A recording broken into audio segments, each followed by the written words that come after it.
देगा सबको, वो मार देगा सबको, वो मार देगा सबको, वो किसी को नहीं छोड़ेगा, वो सबको मार देगा, वो किसी को नहीं छोड़ेगा, वो सबको मार देगा। भाग जाओ यहाँ से, सब भाग जाओ, सब भाग जाओ, वो किसी को नहीं छोड़ेगा, मार देगा।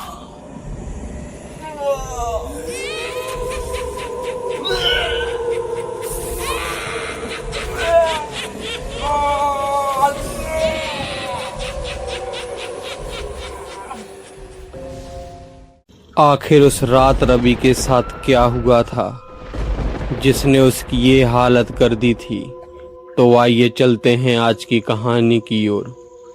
रवि भी हमारी और आपकी तरह एक बहुत ही होनहार लड़का था। वह गांव का एक लौता ऐसा लड़का था जो विदेश गया था पढ़ाई करने के लिए। उस गांव के बाहरी इलाके में नदी के किनारे एक पुराना शमशान घाट था। उस शमशान घाट के बारे में कहा जाता है कि आज भी आधी रात में वहां से अजीबोगरीब आवाजें सुनाई देती हैं।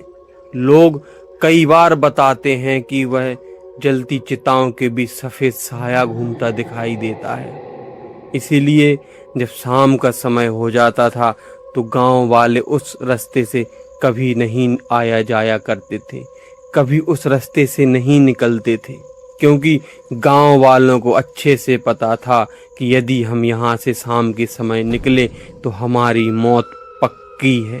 तभी रवि भी अपनी पढ़ाई पूरी करके गांव में आया था। रवि ने जब ये सब बातें सुनी तो रवि ने सिर्फ एक ही बात बोली, अरे भाई, भूत प्रेत नहीं होते हैं, यह सब लोगों का वहम है, तुम लोग समझते क्यों नहीं हो, ये सब दिमाग का खेल है। रवि अक्सर उस शमशान घाट के बारे में सोचता रहता और वहां जाने की फिराक में रहता कि जब भी मैं शमशान घाट में जाऊंगा तो लोगों को जरूर ही यकीन दिलाऊंगा कि कोई भी भूत प्रेत नहीं होते। आखिर वो समय आ ही गया। गांव में किसी एक बुजुर्ग की मौत हो गई और अंतिम संस्कार करने के लिए लोग उसी शमशान घाट में गए। सब लोग अंतिम संस्कार करके घर वापस लौट आए, लेकिन रवि ने ठान लिया था कि आज मैं यहाँ से सच्चाई का पता करके ही जाऊंगा। बारी बारी से लोग उस शमशान घाट से घर आ गए, लेकिन रवि वहाँ अकेला ही बैठा रहा और उसने सोचा, मैं आज रात अकेले शमशान में ही रहूंगा, साबित कर दूंगा कि यहाँ कुछ भी नहीं है। लेकिन रवि के दोस्तों ने काफी उसको समझाया, लेकिन रवि नहीं माना।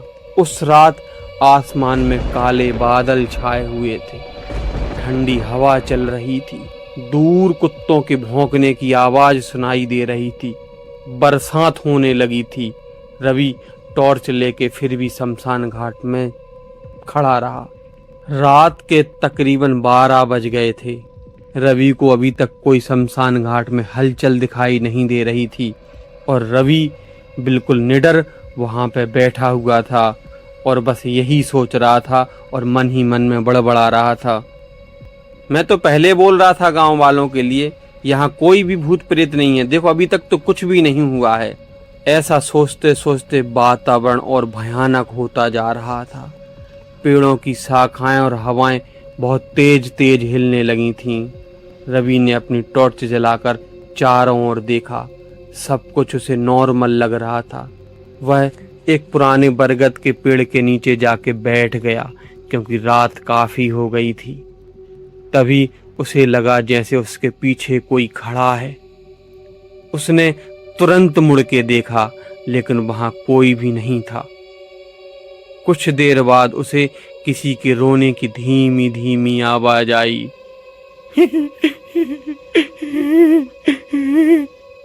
रवि एकाएक से चौंका और बोला, कौन है वहां पे, कौन है?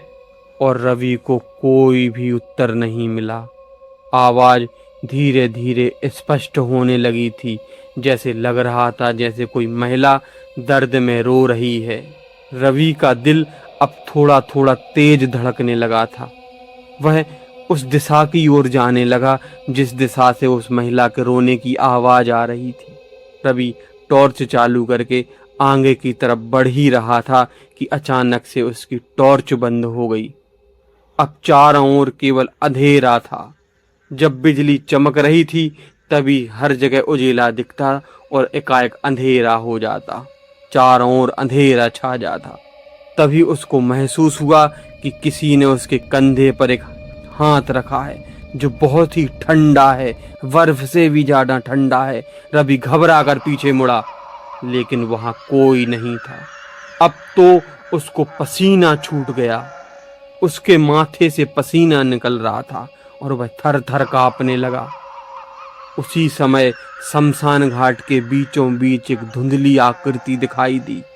वह सफेद कपड़ों में लिपटी हुई थी और धीरे धीरे रवि की ओर बढ़े आ रही थी।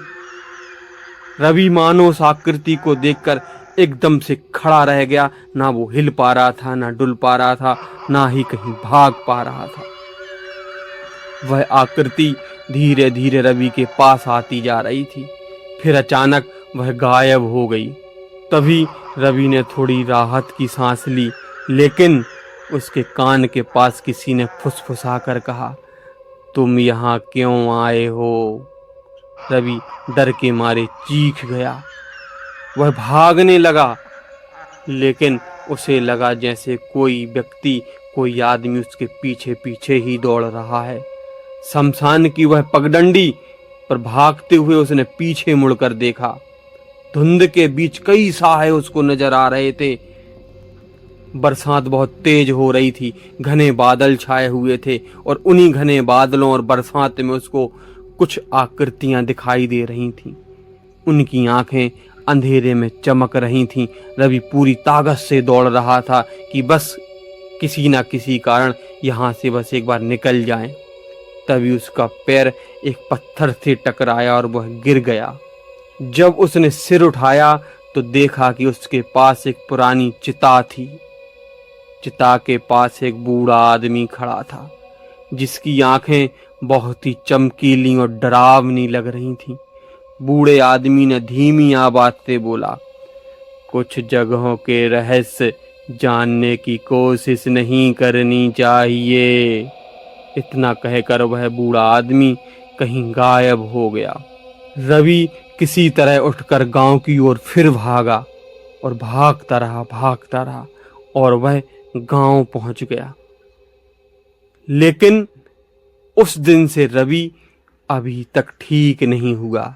उस दिन से रवि को तरह तरह के दौरे पड़ने लगे और कोई भी बात नहीं करता। बस वो एक ही बात बोलता है, भाग जाओ वो सबको मार देगा, भाग जाओ वो सबको मार देगा। गांव वाले आज भी बैठ के बात करते हैं। उस शमशान घाट में आधी रात के बाद अजीब आवाजें सुनाई देती हैं और जो भी वहां अकेले जाने की हिम्मत करता है वह घर लौट तो आता है, लेकिन अपने साथ एक ऐसा डर लेके आता है जो जिंदगी भर उसका पीछा नहीं छोड़ती।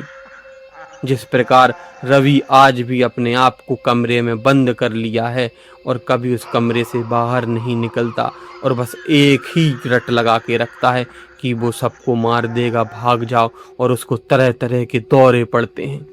तो ये थी आज की हमारी कहानी। यदि हमारी कहानी अच्छी लगी हो तो हमारे चैनल को लाइक, शेयर, सब्सक्राइब जरूर करें। धन्यवाद।